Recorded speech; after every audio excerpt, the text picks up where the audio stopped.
Hiya. Hello. It wasn't meant to go that way, but it did. So, the title. I mean, who is ultimately responsible for anything that you do in your own personal life? If you say you, that's probably right. Now, there are always going to be extenuating circumstances. There are always going to be things that you can't do anything about. Like my mate who broke both his feet. That was an unforeseen consequence of something that he did, but it was a potentially foreseeable consequence of what he did. Doesn't mean it's going to happen. It might never happen again, even if he does the exact same thing that led, if the events were identical that led to that. And that's unfortunate. So I've been really, really busy. I've been really, really down. But ultimately, the only person that I can blame is me. Just me. Nobody else. Me. So I've been changing things, adding things, like up here's some shelves. Then there's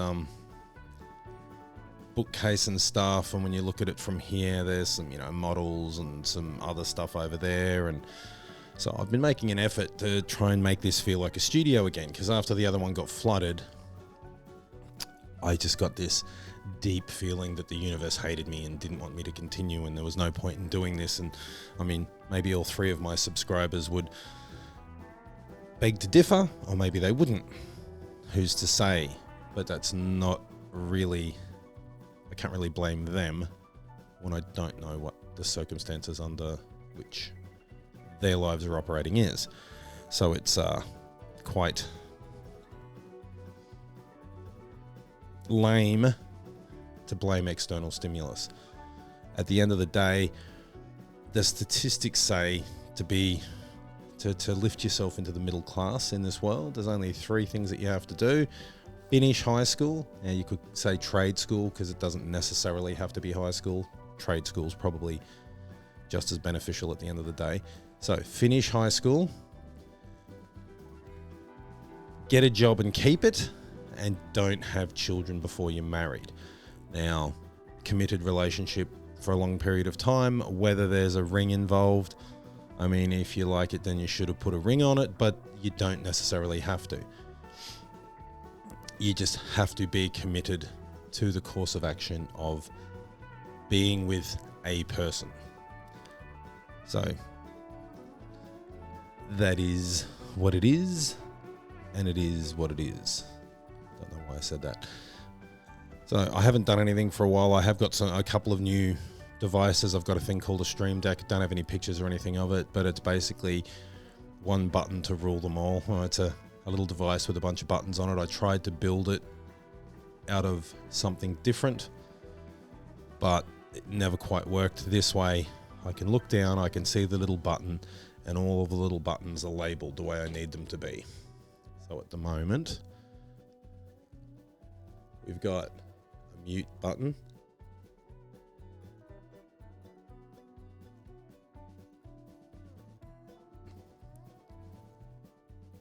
Yep, turns off the microphone, so I can keep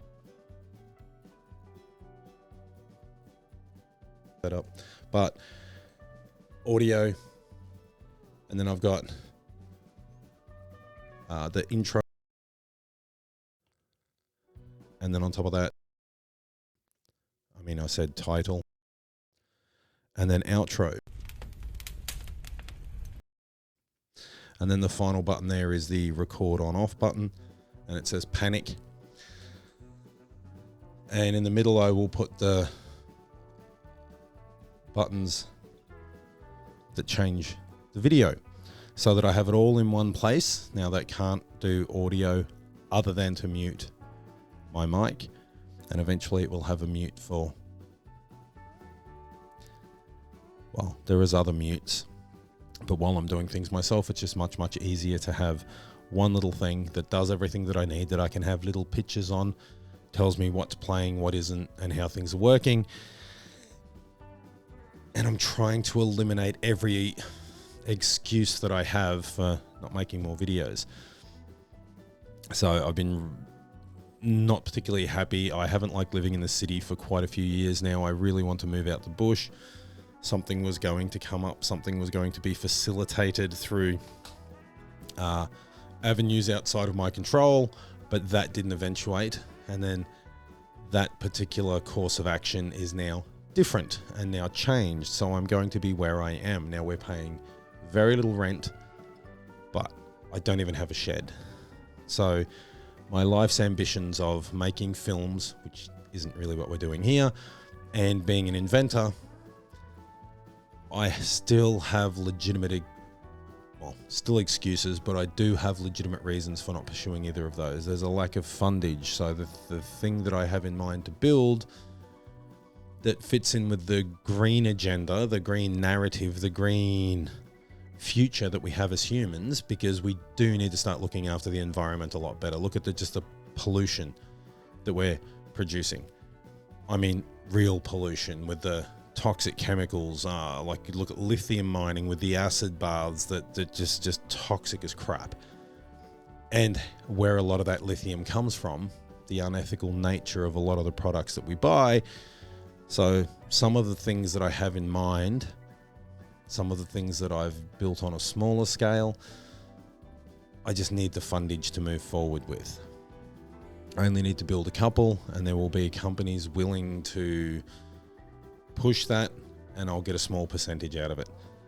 So if I need to find $1 million to do the job, it's just going to be unlikely that I'll find $1 million, and then even the $1 million wouldn't give me the facilities to manufacture this product. So I would still have to go to a different place anyway. And then if I asked for high percentages to try and maintain my intellectual property rights, then they'll just change it enough that they don't need to do it. So a small percentage on a large volume of products is a much, much more viable way of going. It also then in theory makes it cheaper for people to be able to purchase that particular product in the first place. But there are other things going on at the moment. Rising energy costs, and our government in this country in particular is talking about banning new petrochemical vehicles in 8 years. There's no way that we'll have the infrastructure in place in that period of time. Even if we invested every dollar that we had, or the government used more of its imaginary money to push us forward to that agenda, it's going to be very detrimental to a lot of people.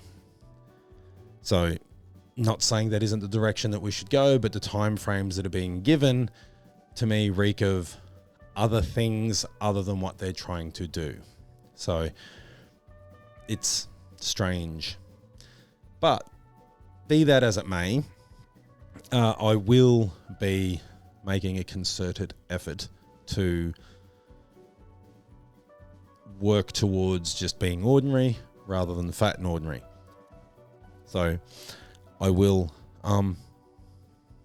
stuff and things. I will try and get into here more often, but like I said, it's sort of I've said it many times, many times in many videos. It's like a never-ending cycle, or it's a self-fulfilling prophecy. You don't feel like doing something, so you don't do it, and because you haven't done it, you then feel guilty, and so you don't feel like doing it, and it's like the Fibonacci sequence of guilt and shame and blame, and it just keeps growing at an exponential rate until you just don't really see how you can pull it back. But at the end of the day, you just go, yeah, fuck it, I'm not actually going to think that way or do that anymore.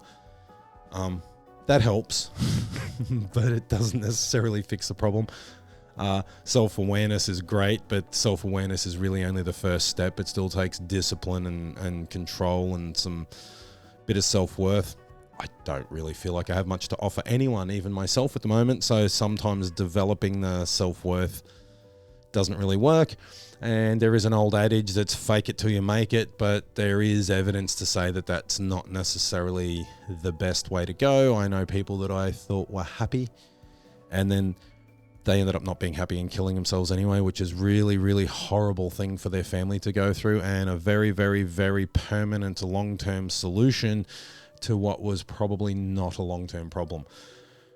But there's nothing that can be done about that. I'm not suicidal. I'm not planning on being suicidal. It's not something that's in my head. At the end of the day, all the problems in my life can be fixed. Maybe not simply, but they can all be fixed. I've still got all my fingers, all my toes, my ears sort of work, my eyes sort of work, my voice sort of works. I've started saying again. See, I was so practiced at this before that I tended to not say but because I haven't been doing this, and I also don't have the 10,000 hours required to master something, because it's basically what they reckon any human can master anything with 10,000 hours of doing it. I haven't been doing it for 10,000 hours, which is quite obvious. But who knows what the future brings? Strange things are afoot. But I looked at my HELP or HECS debt, whatever it's called. In Australia, we have, like, the government loans you money basically to go and do a university degree. And they say, we don't charge interest. But what's happened this last year is there was a 3.9% indexing of the debt. So even though I was at my,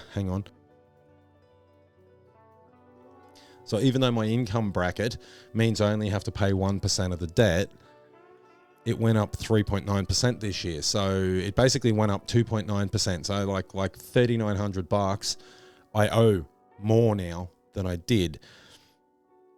So I've been racking my brain trying to restructure my bills and payments and debts and crappy purchasing habits and all that other stuff, so that debt will go down instead of increasing, because I can't see the indexing figure next year being lower than it was this year. So then I'll owe another $3 or $4 or $5 or $6 grand next year, which will suck. I mean, technically, I'm only legally obligated to pay that 1%, but it means in another 10 years I might owe $150,000 for a degree in a field that I don't really need, that I don't really use, unless I can change that into something else. So I have been thinking about changing the career that I'm doing and using my degree that I have to leverage into a different field, which does require more schooling, which would put me another 30 odd grand in debt. But then I can get a job that pays more than double what I'm getting paid now, which would be much more beneficial and would enable my family and I to get out of debt quicker, and probably to get into a bricks and mortar situation that is actually owned by us rather than us borrowing it from somebody else. Anyway, that's where things are. That's where things are going. That's all I've really got to say about that. If you can't be good, be good at it. Be good to yourself. Be good to each other. And peace out.